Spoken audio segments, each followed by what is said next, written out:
না না, এটা একেবারেই নারকোলের পিঠে নয়। এটা হচ্ছে ডাবের যে শাঁসটা হয়, পাতলা শাঁস, যেটা চামচের সাহায্যে সহজেই বেরিয়ে আসে, তার পিঠে। আর এটা হচ্ছে ফুলকপির জুসি একটা পিঠে, ঝাল ঝাল পিঠে, দারুণ খেতে। ফুলকপিটা ভাপিয়ে আমি জলটা ফেলে দেব।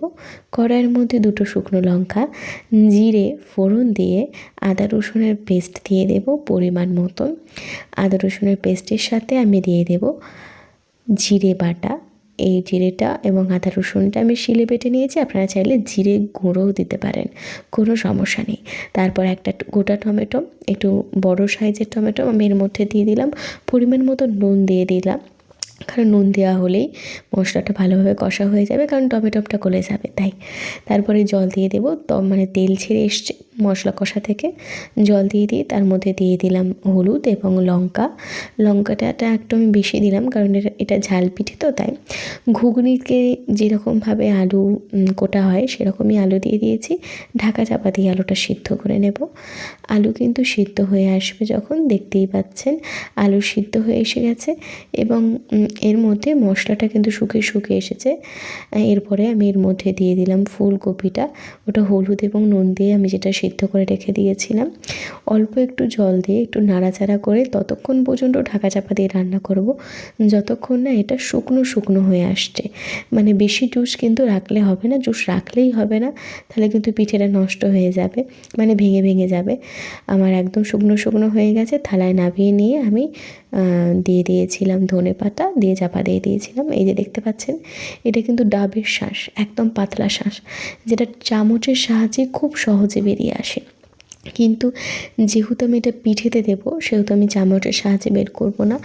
যতটা পারা যায় ততটুকু হালকা হাতে আমি কুড়ানি দিয়ে, মানে নারকেল কুড়ানি দিয়ে করে নিচ্ছি। দেখতেই পাচ্ছেন কত জল বেরোচ্ছে, মানে কুড়ানি দিয়ে কোড়ানোটাও খুব শক্ত এটা, মানে অনেকটা করে উঠে চলে আসছে, তাও হালকা হাতে করতে হবে। এই যে দেখতেই পাচ্ছেন একদম ক্রিমি।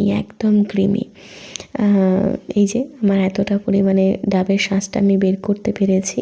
এই যে দেখতে পাচ্ছেন অনেকটা গোটাও রয়ে গেছে।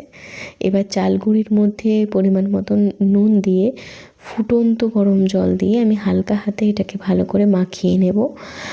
এইভাবে যদি আপনারা পিঠে বানান, নারকেলের পিঠে, তরকারির পিঠে, একবারেই কিন্তু একই উনানের মধ্যে হয়ে যাবে। আমাদের মা ঠাকুমারা সেইভাবেই করে, আমিও সেইভাবে আপনাদের দেখাচ্ছি।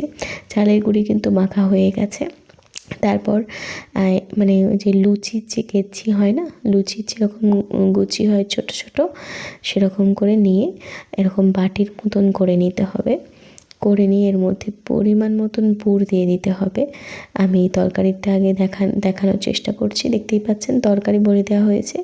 এরপর মুড়ে দিয়ে যেমন করে পিঠে করে আপনারা সকলেই জানেন, সেইভাবেই করে নিতে হবে।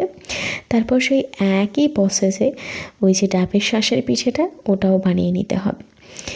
দেখতেই পাচ্ছেন এটা পিঠে বানানো হচ্ছে। প্রথমে বাটি করে নেওয়া হচ্ছে, তারপর ডাবের শাঁসটা এর মধ্যে ভরে দেওয়া হবে, তারপর সেটাকে আবার বুঝিয়ে দেওয়া হবে।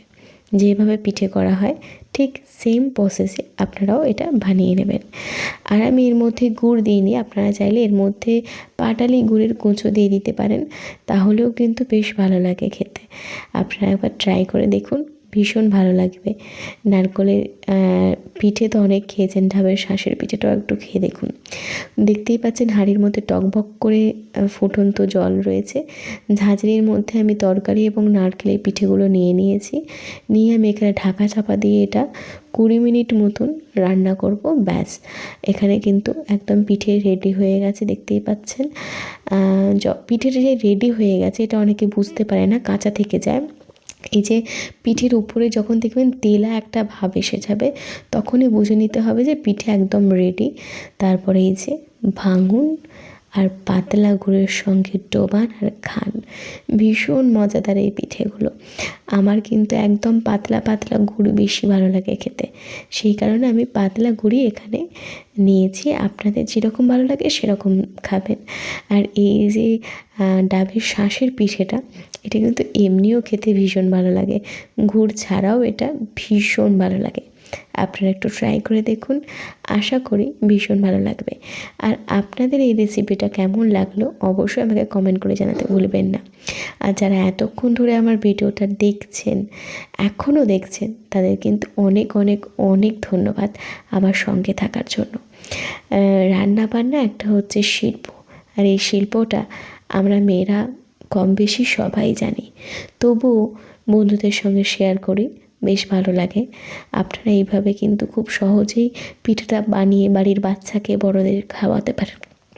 আমাদের মুখের স্বাদ বদলের জন্য ঝাল পিঠেটাও কিন্তু খুব বেশি ভালো লাগে। আপনারাও কিন্তু এইভাবে বানিয়ে দেখুন, আশা করি ভালো লাগবে। ভালো থাকবেন, ধন্যবাদ।